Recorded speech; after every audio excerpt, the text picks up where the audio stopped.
Really what you're talking about with the magician is the separation in modern terminology of two main branches. And the two branches have to do with, now you got to stay with me here. You may have to listen to this repeatedly or just keep your tabs open so that you can pull at the research strings that you need, because we're going to be bobbing and weaving through this. You have now, anyway, two dominant definitions or ideas of what a magician is. You have the idea of the supernatural or paranormal magician, which is what I have been talking to you about, of which I associate myself. Now we go to the definition of magic in modern terminologies to refresh your memory, because I have to give you more than the definition of defining the word by itself. And probably the most common modern definition of this is that it is the science and art of causing change to occur in conformity with the will. The science and art of causing change to occur in conformity with the will. Or we say it simpler and we say making a change in reality that is in accord with the will, that is what you intend to create. Now, in this way, many things qualify as magic that would not otherwise be on the table. And you can see where everyone's actually doing magic through this definition. Because at the moment that you intend to do something and you use an approach of art or science and that could be a technique, that could be a approach or style of doing things. As soon as you intend to do that and it's within your will, you go and make that change and it happens. You just did magic. Hypnosis is magic. Neuro-linguistic programming is magic.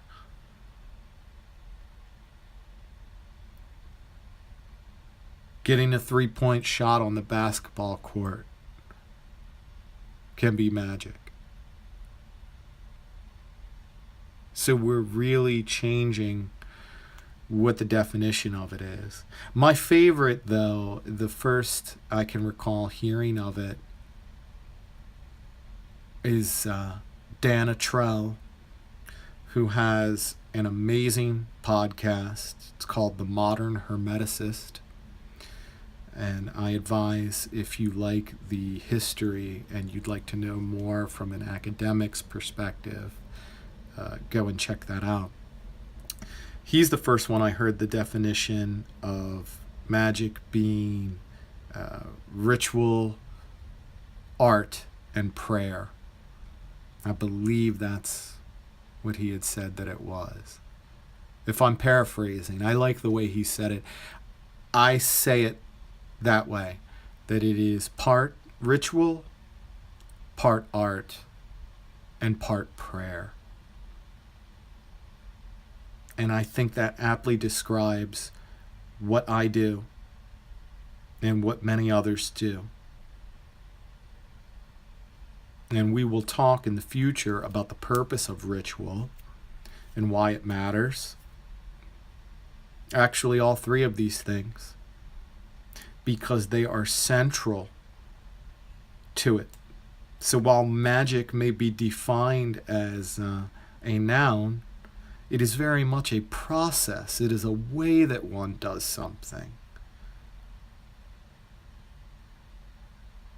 If you're combining your art, your intention, your activity or ritual, and your prayer,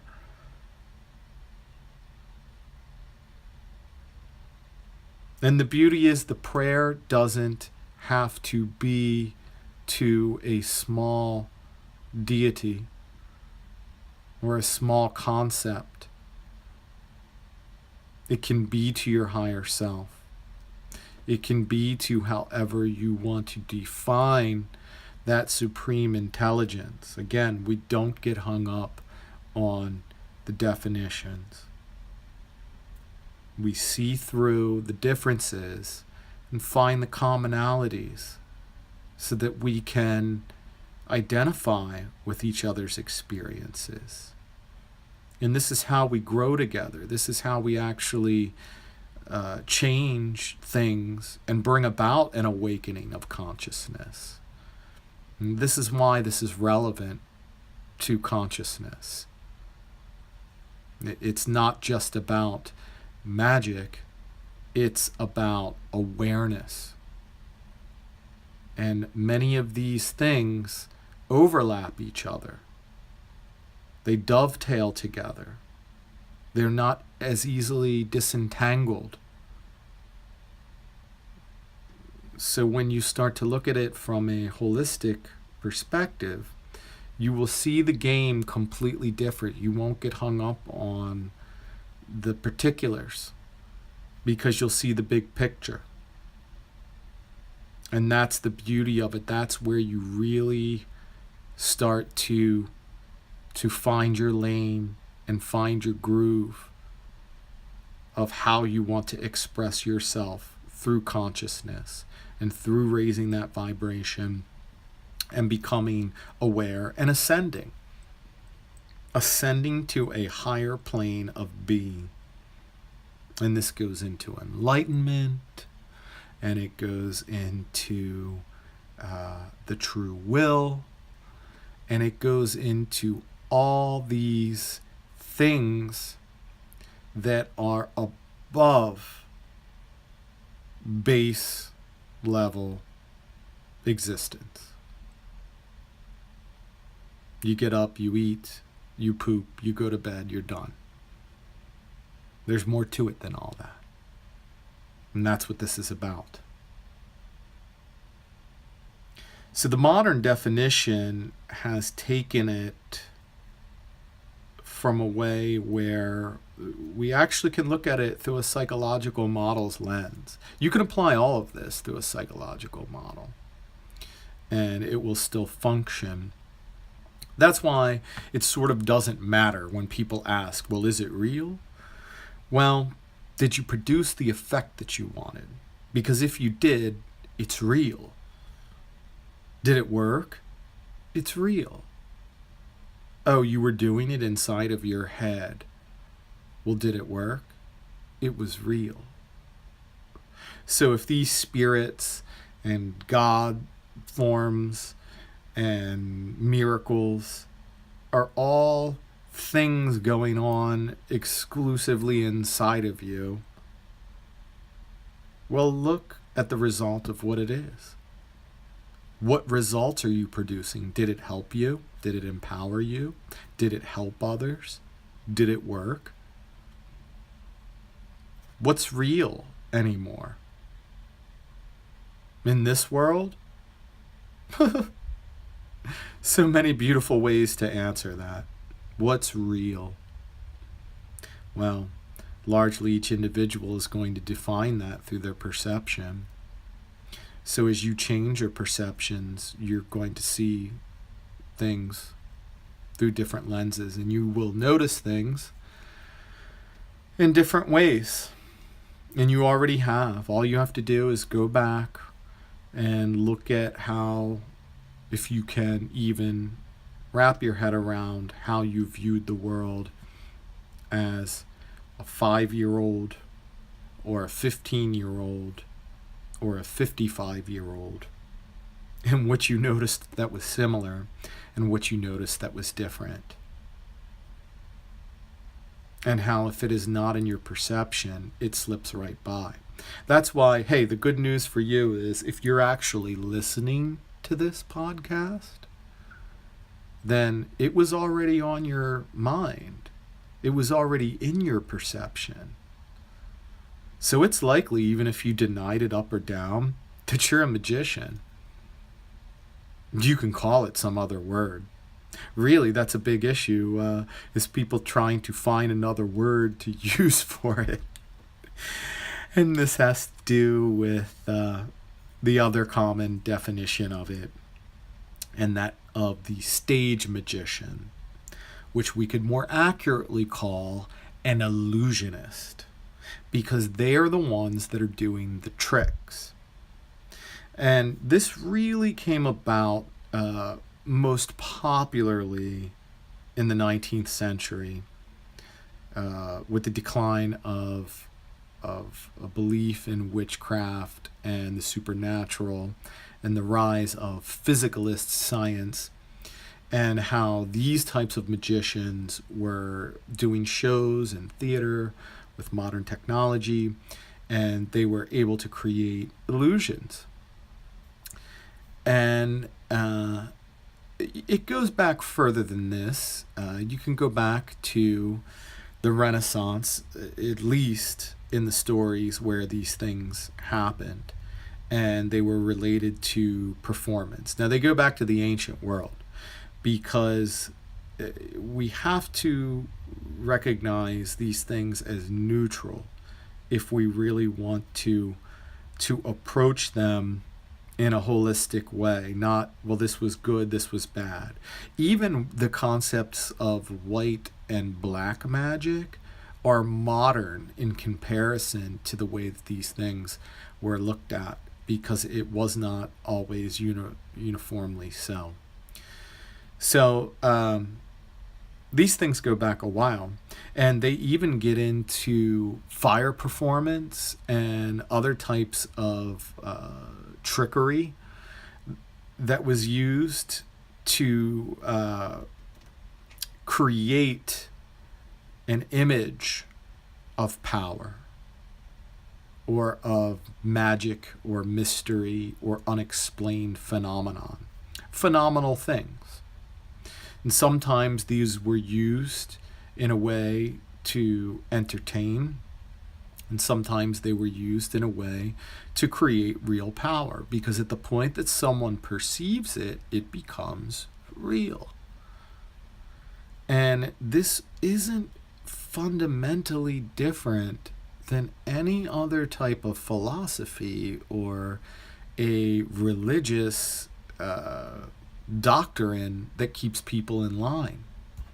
At the point that someone's afraid to do something because they may get punished and go to a hell for it, that is fundamentally no different than being beguiled by a spell. It's a spell that someone took onto themselves.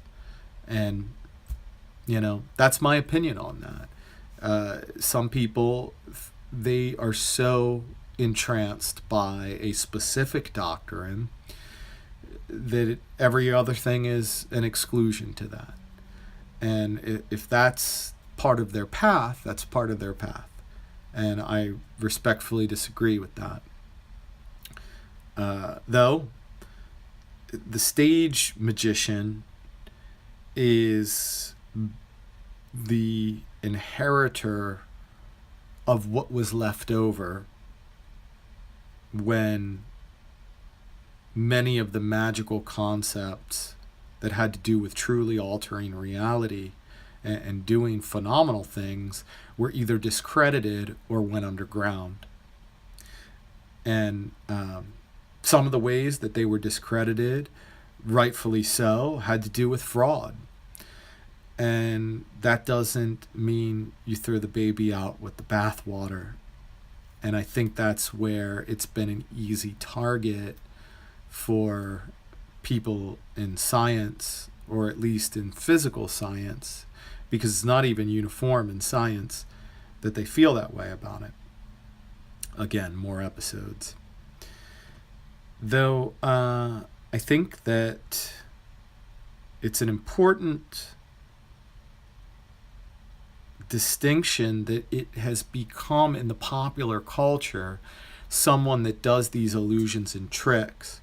And because it resonates with the paranormal magician, or the true magician as they are sometimes called, you see a lot of overlap here. And I'm guilty as charged for this one as well. I had magic tricks. I probably had my first top hat when I was 4 or 5 years old. And my grandfather would give me these tricks. And I know many true magicians that also came from or went to illusion. And there are also some illusionists that go to true magic. It's less so there, I think, in my experience. It happens, though. Some do it sort of undercover.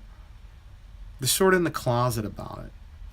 The way there's a lot of closet Reiki energy healers that are doctors and nurses in hospitals. They don't tell the common public, though they're actually using energy magic, or give it a whatever name you want, and they're doing it on the sly, behind something that looks like the thing that people accept it to be, which is often the safe play. I mean, that's really the best bet if you want to sustain any kind of movement. You just go underground, and you do it from a place where you reskin it or reboot it like a movie, and you just tell the same story again, or you just do the same thing in whatever is of the popular age at the time. You just redress it. You know, that's how religions fold into each other. That's how so many churches have been using the same myths that existed thousands of years before their doctrine was ever made, is because they just remixed it. Everything's a remix. So this is one of those cases, and in popular culture now, it's generally associated with tricks and trickery. And I do know some illusions. I know an illusion or two.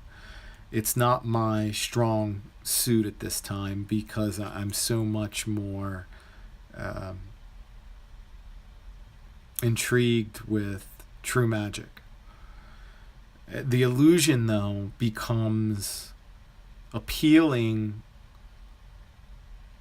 when you want to demonstrate to others. And this is why I think many illusionists that actually are magicians, whether they're aware of it or not, this is where I think they actually play into the true mage inside of them, is they want to create wonder in others.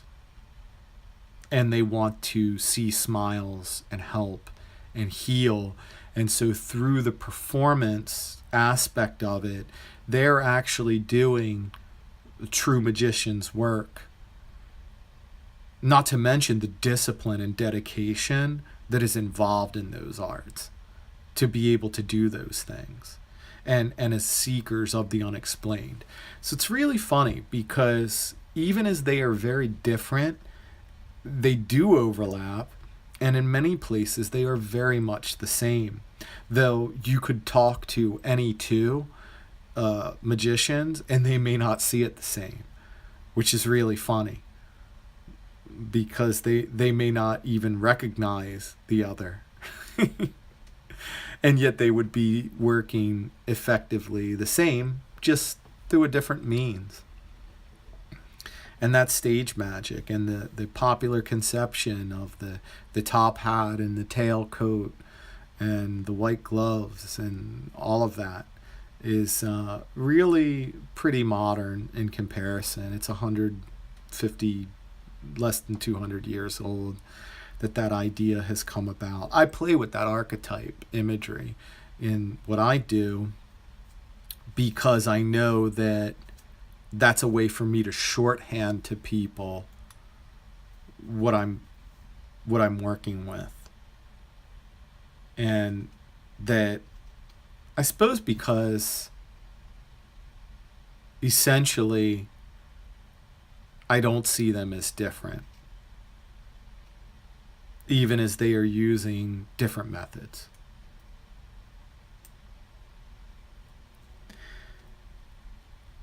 And so, to complicate it further, though, in the way that I use the term illusionist, I'm referring to the stage magic, the magic that is done on a stage for entertainment, and that there is a physical trick or something being done that is, for entertainment purposes. It's more accurately called illusion, though in the industry of stage magicians, oftentimes an illusionist is someone that's doing a large scale type of magic trick. So it makes it even more complex, because you can't even at this point say, oh, well, he's an illusionist, and be completely clear about it, because in the industry of it, illusion applies generally to larger scaled things that involve like helpers and stuff like that.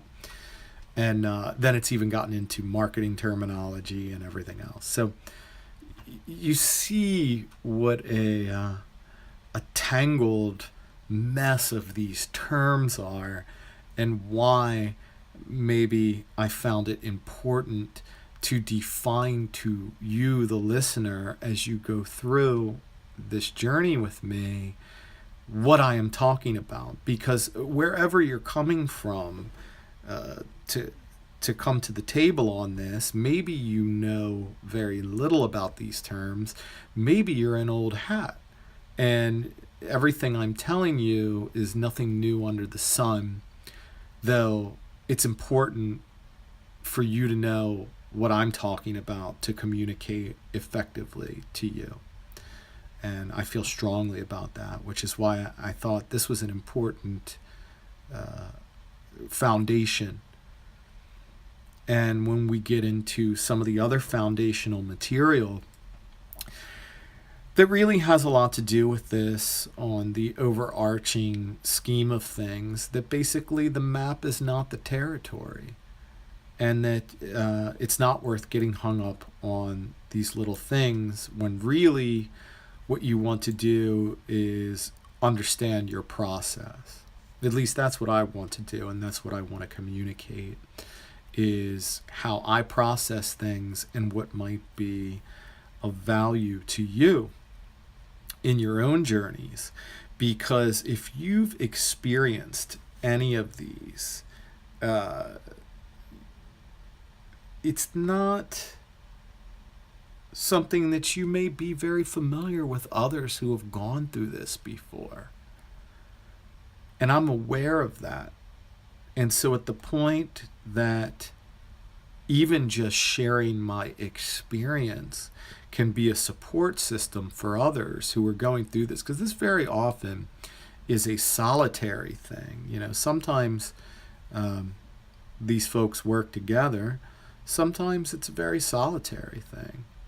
And so it's not something that everyone knows that others experience. Or maybe they know in a way that, yes, there are other magicians out there, though when they can relate directly to an experience, it has like a personal significance. And that brings me to another term that you will hear, and that is of alchemy and the alchemist. And this is really just another type of magician. An alchemist practices alchemy, which is the transforming, or more accurately, the transmutation, the changing of one thing through another, through a magical process. And for a while, it was pretty common knowledge that this, well, at least common lore, that this was, hey, weren't these guys trying to turn lead into gold? And that's what it was, like they were trying to change metals. And yeah, that's true for some. though there are other types of alchemy. There is an alchemy with plants. There's an alchemy with the spirit, which is a type of philosophical alchemy that has to do with perfecting the self or realizing that perfection through means of something called the Philosopher's Stone. See another episode for that. Though, actually, you might even know what that is, because I think they put it in some of those Harry Potter flicks. Really, I can't speak to who's listening to this episode and to what level of knowledge that they're coming from. So if I'm pitching too low here, by all means, please give me some feedback and let me know, because I'd like to communicate it to you all in a way where it helps new people, and at the same time there's something of value for others who've sort of taken a spin around the block and this isn't their first rodeo. So ideally that's what I'd like to do with this podcast. So The Alchemist, which is also a book I recommend, by Paulo Coelho, and it can be a very paradigm changing book. If you haven't read it, I highly recommend it. You can usually find it for free. It's free online. I believe he released it. And there's plenty of good audio versions of it as well. And it's interesting because an alchemy might be the new sensation, I think. It might be the new rock star because it doesn't have as much baggage associated with it as the others. There was a little bit of baggage with the people that said, oh, well, you can't turn lead into gold. Even though there's mixed opinions on that. I'm not going to say any more. Though, it might be the new sensation because it is accessible. Well, first of all, whenever you make something into a cartoon, you've really opened up several generations to some other ideas. And alchemy, though, as what it is someone who is changing something from one thing to another, and that it's often a very personal experience. It's happening internally, or it's happening hands-on with what the person is working with. And what I'm saying here also, please be aware, is a very general catch-all term. There were many different stripes and versions and thought systems of alchemy, and I would say if you want to know more about that, that's another one to go to Dan Attrell's podcast, The Modern Hermeticist, and listen to what he has to say on it. Even most recently, as of this recording, he's had some interesting history behind it, how it isn't this sort of one monolithic thing because of where it came from and its origins. And I'm not going to get into any of that right now. You get enough history all over the place. It's not about making a history lesson in this, although I may give you some. Though really it's anybody's guess as far as I'm concerned, unless you were there and experienced it. Your mileage may vary. Though alchemy is that changing study, and it doesn't have a lot of the baggage as the others, and it's associated with different things that really allow it to function in many different belief systems. So I think that's a lot of also what its advantage is that it is not married to one thing. So you can be an alchemist and still be part of a certain religious sect, or have a very unique spirituality and still practice alchemy. It comes from Al-Kemet, Kemet meaning the Black Land, which is what the old name for Egypt was said to be called. So, really, there is some pretty interesting history about it if you are into it. So I'm throwing all this at the wall to see what sticks with you and to just give you a broad stroke as it's used and will be used in my conversations and my vernacular at this point in time. And I really identify with all of these. And I suppose it's a good time to even mention, just to throw one more into the mix. I'd be remiss to not mention the witch, which is another one with a complex background, because the nature of what witchcraft is has changed, and it's not the same as it once was, because Wicca, which is the more modern neo-pagan belief, allows for men to be witches, because it's a type of magic that is focused very much in God and goddess acknowledgement and the nature of things. It's a very natural oriented magic. It has very much to do with the forces of what is observed in the physical world and utilizing those things in other worlds. So, I would say that it's closely related to shamanism the most,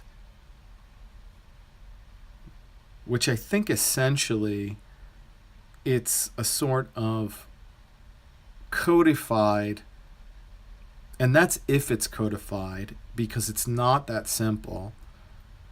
By codified, I mean there's a structure to the techniques. Herbs and potions and filters and elixirs and things are made in accord with certain prescriptions, which happens, which is wisdom that's handed down. These flowers help heal you. These do not. Use this for this. Use this for that. This is a very practical thing. You've got to remember, even alchemy and these things are the forerunners of chemistry. They're the forerunners of what science as people know it today is. People talk about Isaac Newton all the time as the scientist. It's rare in the physicalist circles that they talk about him being an alchemist. He was very much into these ideas. You have someone like Carl Jung, who, world famous student of Sigmund Freud and father of psychoanalysis and all the things that he's done, and he was an alchemist. He practiced this stuff. And so, it wasn't like this all just came out of a vacuum. One thing led to another, and everything was remixed. And so these ideas are very much related. A lot of these ideas get into Hermeticism and certain principles like correspondence. And we'll talk about those principles. We'll talk about those things that can be evidenced. Because the big thing with shamanism was these people studied the natural world. And then they looked beyond and they said, well, what can we observe? What can we know from what we watch when we look inside versus outside? Because if the outside is an illusion, or it is a game, or it's a reflection of what is going on the inside, then how deep can we go when we go in there and we see things? and we get into the idea of all sorts of really great concepts of how these ancient psychologies, and make no mistake about it, all this stuff, it's ancient psychology. This is what that was. It's all just been reskinned. They changed some of the techniques. And, arguably ready to be changed back. And I think this really brings it around to a conclusion of what I'd like to end with, and why I call myself a wizard, and why I use 2 out of 3 at least of those definitions, is because I believe that this is my function, to bring you a forgotten knowledge, that this is so central to my purpose that and it may not be forgotten, it may simply be yet to be discovered by the people here or by those of this world, that this is central to my purpose. And as sure as I know that the sun will rise, I know I am designed and meant to do this, that I am here to bring a gift of gifts to the world, of something that is, it's innovation, or it is so old that it is new again. I think I like that better, because I don't think there's really anything new. It's so old, it's new again. And I'm giving you that. And my foundation and my groundwork begins here with you. As I talk it out to you. And this is my personal legend. And if you read The Alchemist, or you've read it, you know what I'm talking about when I say personal legend. It's brilliant. So that's what I want to leave you with, as I have defined some of these terms and what they mean to me in my life and how they can apply in our discussions. I want to leave you with the question of your own personal legend and how you make magic, in the sense of the way you are living, the way that you do the things that you do, that you create the things you intend. And is it working? And how would you like that to work? And how would you like to build that legend? And what is true in your true purpose and path and being here?